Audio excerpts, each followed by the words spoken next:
warahmatullahi wabarakatuh. Hai, aku Nisa Putri Fadila. Di sini aku akan menjelaskan materi tentang pemimpin dalam membangun budaya organisasi positif. Itu sangat penting dalam budaya organisasi. Yang pertama ada menentukan visi dan nilai-nilai organisasi. Pemimpin memiliki tanggung jawab untuk merancang dan menetapkan visi organisasi yang jelas, yang menjaminkan tujuan jangka panjang yang ingin dicapai. Selain itu, nilai-nilai itu yang menjadi pedoman dalam pengambilan keputusan ya juga harus didefinisikan. Nilai-nilai ini seperti integritas, kerjasama, inovasi, atau keberlanjutan harus diintegrasikan ke dalam semua aspek operasi organisasi. Adapun tugas pemimpin mengartikulasikan visi dengan cara inspiratif, menyesuaikan strategi dan kebijakan dengan nilai-nilai organisasi, dan yang terakhir ada menjadikan visi dan nilai-nilai tersebut sebagai dasar untuk menetapkan budaya kerja. Adapun dampak positifnya, yang pertama ada karyawan memiliki pemahaman yang jelas tentang arahnya organisasi, yang kedua ada meningkatkan rasa kebersamaan dan komitmen terhadap tujuan bersama. Yang kedua, ada memberikan contoh melalui tindakan. Pemimpin tidak hanya menjadi pemberi arahan, tetapi juga menjadi teladan yang menunjukkan perilaku yang diinginkan dalam organisasi. Apa yang dilakukan pemimpin seringkali lebih efektif daripada apa yang mereka katakan. Oleh karena itu, konsistensi antara kata dan tindakan sangat penting. Contoh perilaku positifnya, yang pertama, berani mengambil tanggung jawab atas kesalahannya. Yang kedua, menunjukkan rasa hormat terhadap ide dan pendapat tim. Dan yang terakhir, ada mempraktikkan transparansi dalam pengambilan keputusan. Adapun contoh studi kasusnya, ini pada Howard School Starbucks. School secara aktif menunjukkan kepedulian terhadap karyawan dan memberikan tunjangan kesehatan dan pendidikan. Oleh karena itu, dengan yang sesuai dengan nilai inklusivitas dan kesejahteraan. Yang ketiga, ada menciptakan lingkungan yang mendukung. Lingkungan kerja yang positif dapat meningkatkan semangat dan keterlibatan karyawan. Pemimpin berperan penting dalam menciptakan suasana kerja yang aman, inklusif, dan mendukung perkembangan individu. Upaya pemimpin yaitu memberikan pelatihan dan peluang pengembangan karir. Yang kedua, menerapkan kebijakan keseimbangan kerja hidup seperti fleksibilitas jam kerja. Dan yang ketiga ada menjalankan program keberagaman dan inklusi untuk menghormati semua latar belakang. Manfaatnya karyawan merasa didukung dan dihargai. Yang kedua ada lingkungan yang inklusif, mendorong inovasi melalui beragam perspektif. Yang keempat ada komunikasi yang efektif. Komunikasi adalah fondasi dari budaya organisasi yang sangat positif. Pemimpin harus mampu menyampaikan visi, nilai, dan tujuan organisasi dengan cara yang jelas dan inspiratif.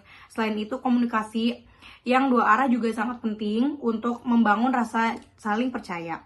Prinsip komunikasi pemimpin, yang pertama ada bersikap transparan tentang keputusan dan perubahan. Yang kedua, mendengarkan umpan balik dari karyawan secara aktif. Yang ketiga ada memanfaatkan berbagai saluran komunikasi untuk menjangkau semua pihak.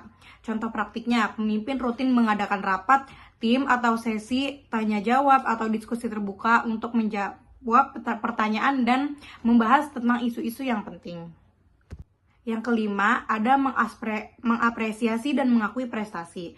Mengapresiasi karyawan atas kontribusi mereka bukan hanya tentang penghargaan materi, tetapi juga pengakuan atas kerjasama atau kerja keras mereka. Pengakuan ini dapat memperkuat perilaku positif dan meningkatkan kepuasan kerja. Cara mengapresiasinya, memberikan penghargaan formal seperti bonus atau sertifikat. Yang kedua, mengakui pencapaian secara publik, misalnya melalui email perusahaan atau pertemuan. Dan yang terakhir adalah memberikan umpan balik yang membangun. Hasilnya, karyawan merasa dihargai dan termotivasi untuk terus berkontribusi pada perusahaan.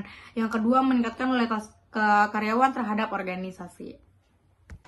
Baik, yang keenam ada mengelola perubahan dengan bijak. Perubahan adalah hal yang tak terhindarkan dalam dunia kerja. Pemimpin yang efektif harus mampu mengelola perubahan tanpa mengorbankan stabilitas budaya organisasi. Langkah pemimpin yang pertama adalah menjelaskan alasan dan manfaat dari perubahan kepada tim. Yang kedua, menyediakan dukungan berupa pelatihan atau bimbingan untuk membantu karyawan lebih beradaptasi. Dan yang ketiga adalah menunjukkan empati terhadap tantangan yang dihadapi karyawan selama masa transisi. Contohnya saat terjadi strukturisasi, pemimpin dapat mengadakan sesi diskusi untuk menjelaskan dampaknya secara transparan dan mendengarkan kekhawatirannya kekhawatiran karyawannya. Dan yang terakhir ada menerapkan kebijakan yang adil. Keadilan adalah dasar budaya organisasi yang positif. Pemimpin harus memastikan bahwa semua karyawan harus diperlakukan secara adil tanpa memandang latar belakang, posisi, atau hubungan pribadi. Implementasinya menetapkan sistem evaluasi kinerja yang objektif, mengatasi konflik dengan cara yang adil dan transparan. Yang ketiga, memberikan peluang yang setara untuk pengembangan karir. Keuntungannya karyawan merasa dihormati dan dihargai, percaya pada integritas organisasi. Yang kedua, mengurangi tingkat ketidakpuasan dan konflik internal. Dan kesimpulannya di sinilah pemimpin memiliki peran yang sangat strategis dalam membentuk budaya organisasi yang positif melalui visi yang jelas, teladan yang baik, komunikasi efektif, kebijakan yang adil, dan pemimpin dapat menciptakan lingkungan kerja yang mendukung pertumbuhan individu dalam organisasi. Dengan demikian, organisasi dapat mencapai keberhasilan jangka panjang yang berkelanjutan. Sekian, itu saja dari aku. Semoga materi ini bermanfaat untuk kalian semua. Wassalamualaikum warahmatullahi wabarakatuh.